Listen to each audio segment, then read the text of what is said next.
चुके थे हम लोग।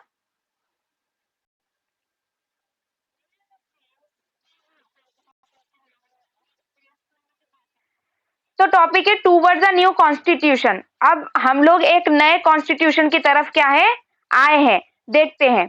As protest struggle against apartheid and increased, the new government released that they could no longer keep the blacks under their rules through repression.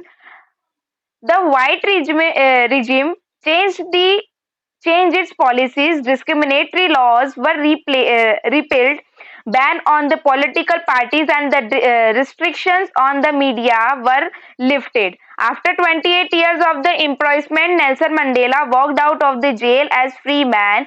Finally, at the midnight of 26 April 1994, the new national flag of the Republic of South Africa was unfurled,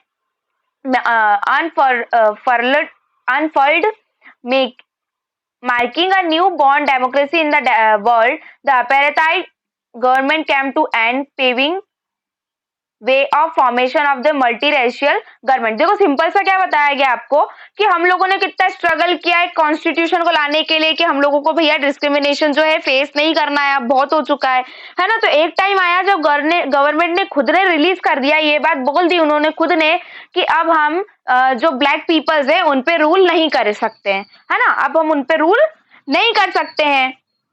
ठीक है, फिर क्या हुआ, 28 साल के बाद में Nelson Mandela को जो है उनको फ्री किया गया जेल से। उनको जेल में डाल दिया था, क्यों डाल दिया था, क्योंकि वो क्या कर रहे थे, राजद्रोह कर रहे थे। राजद्रोह उनके उनके हिसाब से क्या था, राजद्रोह, जो व्यक्ति हमारे रूल्स और रेगुलेशंस के हिसाब से चल रहा हो वो राजद्रोह कर रहा है। रूल्स और रेगुलेशन उनके क्या थे कि ब्लैक पीपल्स आर अलग है एंड व्हाइट पीपल्स अलग है। ठीक है, तो उनके खिलाफ उनने नेल्सन मंडेला ने प्रोटेस्ट किया तो उनको क्या कर दिया, जेल में भेज दिया। किस अपराध में, किस क्राइम में, कि उन्होंने राजद्रोह किया है। ठीक है, फिर उसके बाद में क्या हुआ, 26 अप्रैल को 1994 बीच रात में, है ना, उन्होंने नेशनल फ्लैग जो है एक इंट्रोड्यूस किया। ठीक है, किसके लिए, साउथ अफ्रीका के लिए, जो कि अब क्या हो चुकी थी, रिपब्लिक हो चुकी थी। ठीक है, एक उनके लिए क्या कुछ बोल रहे हो आप लोग?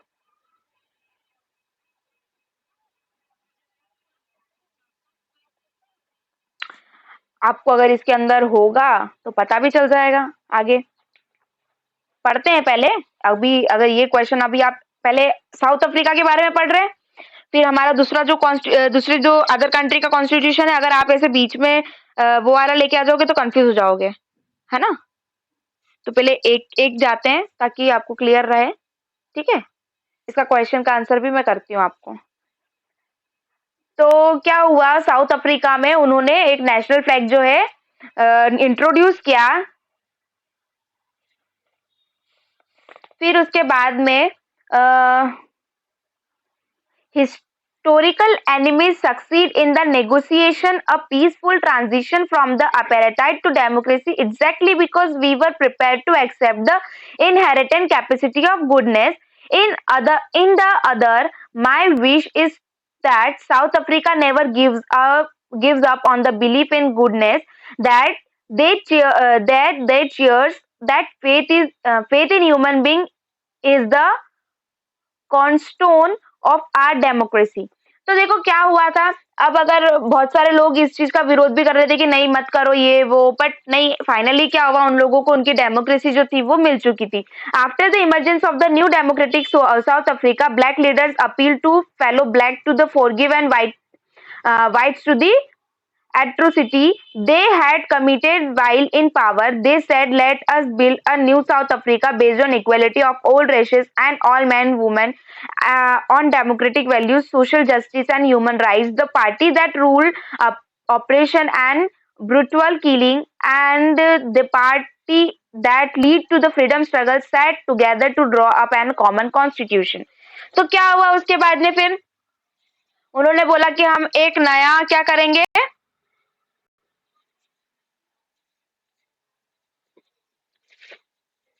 एक नया साउथ अफ्रीका जो है हम लोग बनाएंगे और क्या करेंगे उसमें सभी को इक्वलिटी मतलब समानता का अधिकार सभी को हम क्या करेंगे दिलाएंगे, जिसके अंदर मतलब मैन वुमेन्स सब सेम है। फिर उन लोगों ने बोला कि हम लोग क्या करेंगे, कॉमन कॉन्स्टिट्यूशन जो है साथ में बैठकर लिखेंगे, है ना।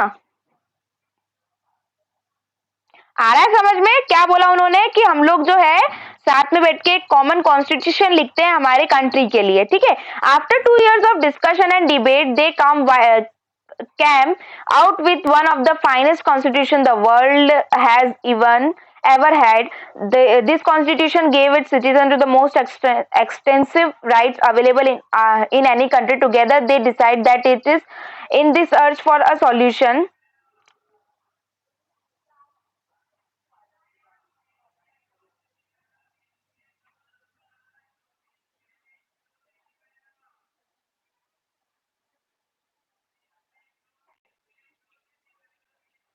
Together, they decide that in the search for a solution of the problem, nobody should be excluded, no one should be treated as demon.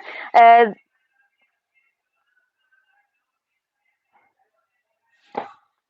Should be excluded, no one should be treated as demon, ठीक है। देखो इसके अंदर क्या बताया गया, उन्होंने 2 साल के बाद में जितना भी डिस्कशन वगैरह चला उनका, उन लोगों ने क्या किया, फाइनली उन लोगों ने एक कॉन्स्टिट्यूशन तैयार किया जिसके अंदर उन्होंने बताया कि सारे जो लोग हैं इस कंट्री के, उनको किसी को भी ऐसे ज्यादा प्रिविलेजेस या किसी को बिल्कुल ही प्रिविलेजेस नहीं दी जाएगी, ऐसा कुछ भी नहीं होगा, ठीक है। उन्होंने एक प्रेम्बल लिखा कॉन्स्टिट्यूशन का। प्रेम्बल मतलब क्या होता है, प्रारूप होता है, किसी भी चीज का फॉर्मेट होता है, राइट। हम लोगों की बुक्स के आगे प्रेम्बल होता है, तो वो हमारी कंट्री का, साउथ अफ्रीका के कंट्री का अलग होगा, है ना। The south Africa constitution inspired Democrats all over the world, a state denounced by the entire world till 1994 as the most of entire world, sorry, as the most undemocratic one, is now seen as the model democracy. What made the change possible was the determination of the people of South Africa to work together to transfer bitter experience into the binding law of Rainbow National. Speaking on the South Africa Constitution, Mandela said, "The Constitution of South Africa speaks of the both past and the future. On one hand, it is a solemn pact in which we had South Africans declared to one another that we shall never permit a repetition of our racist, brutal, and repressive past. But it is the more than that. It is also a chapter for the transformation of our country into one which is truly shared by all its people, a country which in the fullest sense belongs to all of us, black and white, women and men." देखो, बहुत discussion हुआ, सब कुछ हुआ, south Africa ने खुद ना एक कॉन्स्टिट्यूशन जो है वो अडॉप्ट कर लिया, उन्होंने अडॉप्ट नहीं किया, उन्होंने बना लिया, ठीक है। जो कॉन्स्टिट्यूशन उन्होंने बनाया उसको उन्होंने कब कंट्री में बताया, 1994 में ये बताया कि एक समय पर जो कंट्री जो अनडेमोक्रेटिक थी वो आज कितनी डेमोक्रेटिक हो चुकी है, ठीक है। तो ये सब कैसे पॉसिबल हुआ, है ना। साउथ अफ्रीका में इतना सब कुछ था, तो ये कैसे पॉसिबल हो गया इतना सब कुछ। तो नेल्सन मंडेला ने कॉन्स्टिट्यूशन में क्या क्या कैसे कैसे बताया कि भैया हम लोग जो है किसी को किसी के रिचुअल से कैसे भी करके हम किसी को भी डिस्क्रिमिनेट नहीं करना चाहते, हम लोग सब एक साथ में रहना चाहते हैं, भले ही वो मैन हो, वुमेन हो, व्हाइट हो, ब्लैक हो, they all are belongs to this country. और वो लोग क्या होंगे, फ्री होंगे हर चीज के लिए, है ना। तो ये उनका किसका कॉन्स्टिट्यूशन था, साउथ अफ्रीका का। नाउ बीना साहू का क्या क्वेश्चन था कि भैया हमारा फ्लैग जो है वो किसने बनाया, तो ये डिजाइन किया गया था महात्मा गांधी जी के द्वारा, ठीक है। इसकी हिस्ट्री पढ़ना, इसकी हिस्ट्री कुछ ऐसी है कि कुछ 1921 का कुछ है शायद, ये INC इंडियन नेशनल कांग्रेस के द्वारा बना था, जितने भी इंडिया के वो थे उनके द्वारा कुछ था ये। तो आप पढ़ना एक बार इसके बारे में, मुझे भी पूरा कुछ ऐसा ध्यान नहीं। क्या नाम है बेटा?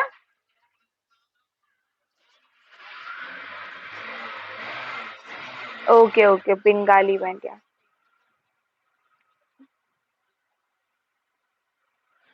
अच्छा अच्छा, ठीक है। पढ़ना और इसके बारे में स्टडी करना, है ना, तो समझ में आ जाएगा। फिर नेक्स्ट टॉपिक है why do we need a constitution. इसको समझाना मेरे को तो ऐसा लगता है कि जरूरी नहीं है, क्योंकि हम लोगों को पता है कि हमको कॉन्स्टिट्यूशन की जरूरत क्यों है ना। फिर भी हम पढ़ते हैं इसको, वर्ड टू वर्ड एक्सप्लेन नहीं करूंगी, मतलब ऐसे यस।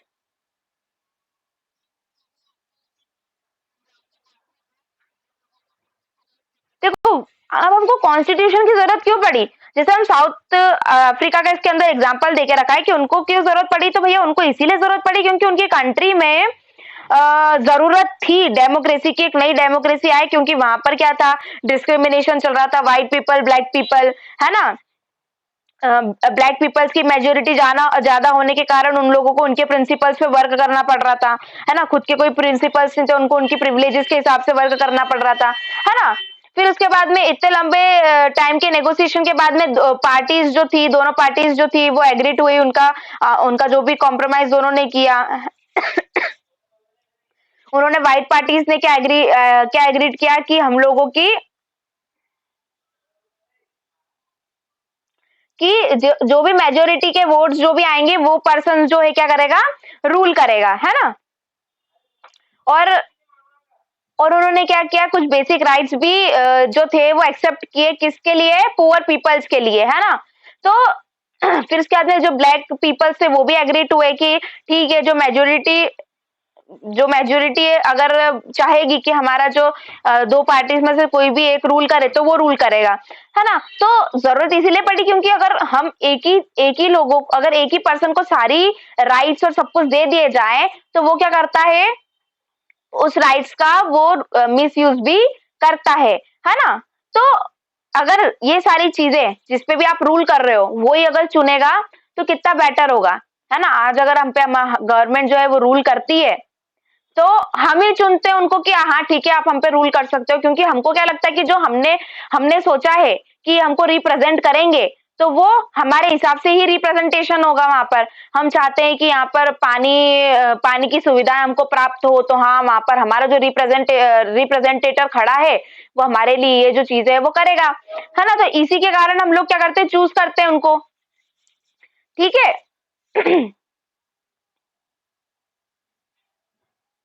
देखो, कॉन्स्टिट्यूशन हर कंट्री का अलग अलग है ना। हर कंट्री का अलग अलग क्यों है, क्योंकि हो सकता है साउथ अफ्रीका में ऐसा डिस्क्रिमिनेशन हो रहा हो, बट अगर हम देखें इंडिया की बात करें, एमपी की बात करें, तो यहाँ पर शायद तक कास्ट से रिलेटेड हो रहा हो, मतलब ब्लैक है व्हाइट है, बट यहाँ तो सारे ही व्हाइट होंगे, पर फिर भी इसके अंदर भी डिस्क्रिमिनेशन चल रहा होगा कि इनकी जाति छोटी है, इनकी जाति बड़ी है, ये ऐसे है वो वैसे है।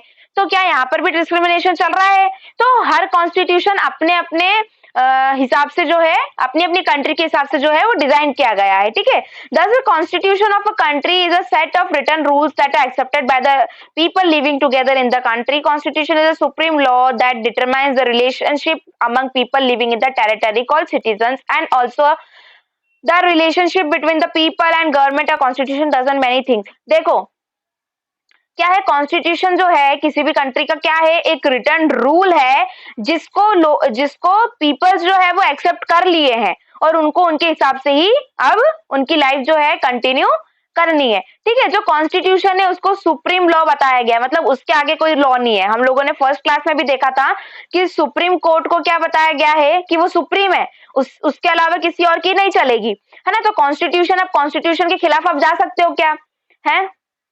अगर किसी को राइट टू स्पीच है ना, उसको बोलने का अधिकार है, और अगर आप उसको उसके मुंह को दबा दोगे कि नहीं हमको नहीं बोलने देना, या उसको आप किसी चीज से ब्लैकमेल करके बोल दोगे कि नहीं तू नहीं बोलेगा यहाँ पर, तो उसके राइट्स का क्या होगा, वायलेशन होगा। अगर उसके राइट्स का वायलेशन होगा तो आपको क्या मिलेगी, उसके लिए पनिशमेंट मिलेगी, आपको पनिश किया जाएगा उस पर्टिकुलर चीज के लिए, है ना। तो आ रहा है समझ में कि कॉन्स्टिट्यूशन जो है वो सुप्रीम क्यों है, हमको किसी भी चीज की पनिशमेंट क्यों मिलती है, क्योंकि हम जो है उस चीज का क्या करते हैं, वायलेशन करते हैं, अवहेलना करते हैं। आ रहा है समझ में। तो कॉन्स्टिट्यूशन जो है वो किसके लिए है, क्या बताता है, स्टेट और उस सिटीजन के बीच में रिलेशनशिप बताता है, ठीक है। पीपल और गवर्नमेंट के बीच में रिलेशनशिप बताता है हमारा कॉन्स्टिट्यूशन। तो first it generate a degree of trust and coordination. क्या क्या चीज जो है कॉन्स्टिट्यूशन रखता है वो बताई गई है इसके अंदर। तो क्या रखता है, हमारा जो कोऑर्डिनेशन है गवर्नमेंट का और हमारा, वो किस बेसिस पे होता है, ट्रस्ट के बेसिस पे होता है ना, ट्रस्ट के बेसिस पे होता है। तो फर्स्ट तो यही है कि अगर हम किसी को चुन रहे हैं तो हम उस पर पूरा भरोसा करके चुन रहे हैं कि हाँ ये हमारा रिप्रेजेंटेटर है, ये हमको आगे जाके पूरा तरीके से रिप्रेजेंट करेगा, है ना। और उसके बाद में ये बताया है, first it generates a degree of trust and coordination that is necessary for different kind of people to live together, है ना। अब बहुत सारे डाइवर्सिटी हमारे यहाँ पर सभी को पता है, सब अलग अलग तरीके के लोग हैं, तो वो साथ में कैसे रहेंगे, है ना। तो ये पहला तो कॉन्स्टिट्यूशन बताता है कि सबको इक्वली रहना है, कोई ऐसा नहीं कि वो बाहर से आया है, कोई मद्रास का है तो कोई यहाँ का है तो वो अलग अलग रहेंगे, नहीं, वो लोग सब एक जैसे ही रहते हैं। सेकंड क्या बताया है, it specify how the government will be constituted, who will have power to take which decision. Second क्या बताया है आपको कि गवर्नमेंट जो है किसके पास में, गवर्नमेंट के अंदर किसके पास में क्या पावर रहेगी, कैसे पावर रहेगी, कौन पावर देगा, है ना। इलेक्शन होता है तो कौन पावर देता है आपको, सॉरी हाँ, आपको जो है जनता जो है, सिटीजन जो है, वो पावर किसको हैंड ओवर करती है, प्राइम मिनिस्टर को, पीएम को, है ना, गवर्नमेंट को देती है सारी पावर्स। ठीक है, अब गवर्नेंस तो हमारा कॉन्स्टिट्यूशन क्या बता रहा है कि हाँ इसके पास में कितनी पावर होनी चाहिए, तो हाँ इसके पास में स्टेट से रिलेटेड पावर जितनी भी होगी वो सब इसके पास में होगी। कलेक्टर के पास में कलेक्टर की पावर है ना, कमिश्नर के पास में कमिश्नर की पावर है। तो सभी को अपनी अपनी पावर जो है वो डिवाइडेड हो गई है, पर वो कैसे पता चला, कॉन्स्टिट्यूशन के हिसाब से हम चले तो हमको समझ में आया कि हाँ ये पावर जो है वो इनके पास में जाएगी। थर्ड क्या बताया, it lays down limits on the power of government and tells us what the rights of the citizens are and. तो देखो थर्ड बताया आपको कि सबकी एक लिमिट है काम करने की, है ना, सबकी लिमिट है अपने अपने काम करने की। हर डिसीजन जो है, अब जैसे सुप्रीम कोर्ट है, हाई कोर्ट है ना, और डिस्ट्रिक्ट कोर्ट है, तो सबके पास में अपनी अपनी पावर है ना। अब हाई कोर्ट जो है वो सुप्रीम कोर्ट के या फिर डिस्ट्रिक्ट कोर्ट जो है वो सुप्रीम कोर्ट के उस पे दखल अंदाजी नहीं करेगा। सबके अपने अपने वर्क के, जुडिशरी सिस्टम जो है वो लेजिस्लेचर के उसमें दखल अंदाजी नहीं करेगा। सबको अपना अपना काम दे के रखा है, ठीक है। कोई बिल बना रहा है, कोई बिल पास कर रहा है, तो कोई उस बिल पे जजमेंट दे रहा है, तो कोई एक दूसरे के उस पे वर्क नहीं कर रहा है। जुडिशरी सिस्टम जाके ये नहीं करेगा कि मैं ही बिल बना देता हूँ, मैं ही पास कर देता हूँ, मैं ही जजमेंट दे देता हूँ। सबको अपने अपने पावर जो है वो डिवाइड करके रखी है ना।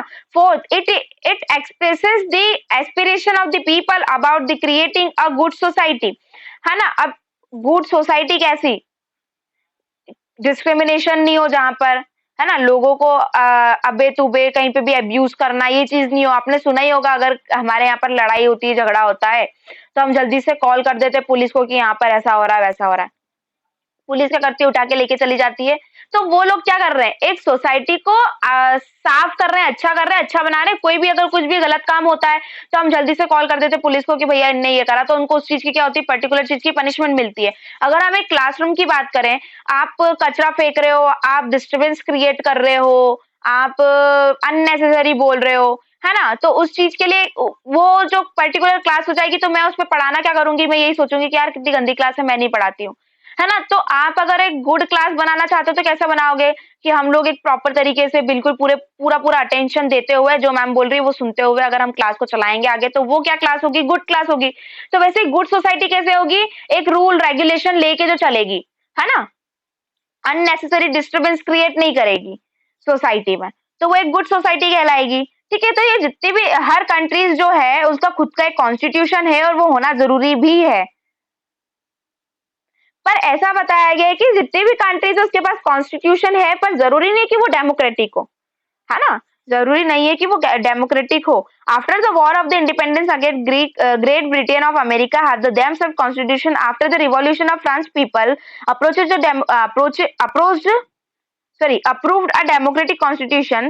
Since then it was become a practice in all democracies to have a written constitution.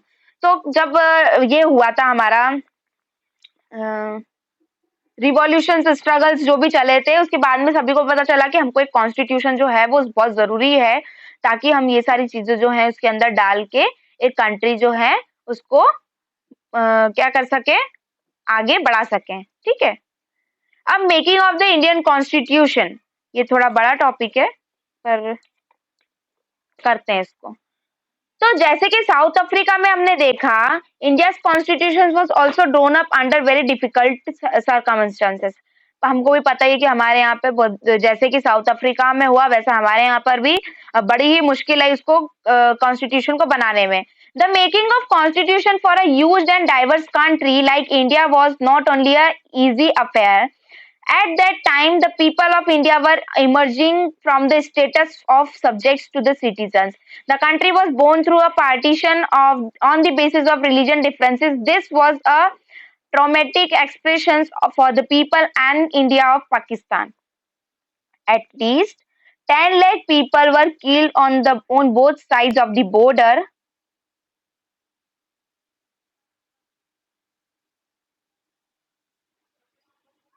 In partition related violence, there was another problem. The British had led it to the rulers of the princely states to decide whether they wanted to merge with India or Pakistan or remain the independence of the merge. देखो क्या हुआ था उस time पे। South Africa में कितनी problems आई उन लोगों को एक वो बनाने में, कॉन्स्टिट्यूशन बनाने में।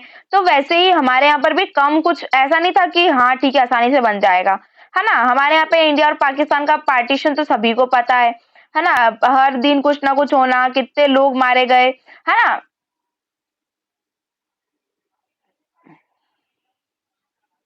तो जब पार्टीशन हुआ था तो ये जो आपको बताया ट्रॉमेटिक एक्सपीरियंस, ट्रॉमेटिक का मतलब होता है घाव, है ना। ट्रॉमेटिक का मतलब होता है घाव। कोई वर्ड ऐसे हैं आपके इसमें कि आपको समझ में नहीं आएंगे, उसका मीनिंग मैं बताती भी जा रही हूँ।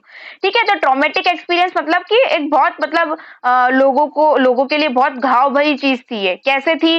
तो आपको 10 लाख लोग मारे गए थे जब पार्टीशन हुआ था बॉर्डर पे। अगर आज भी आप अगर पाकिस्तान की बॉर्डर पे चले जाओगे तो क्या आप ऐसे ही चले जाओगे, है ना। सबने बजरंगी भाईजान मूवी देखी होगी सभी ने। तो उसके अंदर वो वहां पर चले जाता तो उसको कैसे बोला जाता है, डायरेक्ट या तो शूट है। वहां पर तो ऐसा है कि अगर बॉर्डर पे कोई दूसरे देश का व्यक्ति दिखा है ना, विदाउट वीजा, तो भैया शूट एट साइन, वहीं पे मार दो। पूछो भी मत कि तुम कहाँ से आए, क्या आए, क्यों आए, ये वो, है ना। वैसे पूछताछ की जाती है कि तुम क्यों आए हो, क्या हो, और अगर लगता है थोड़ा बहुत भी तो भैया वो मार के बॉडी पहुंचा देते हैं, ऐसा होता है।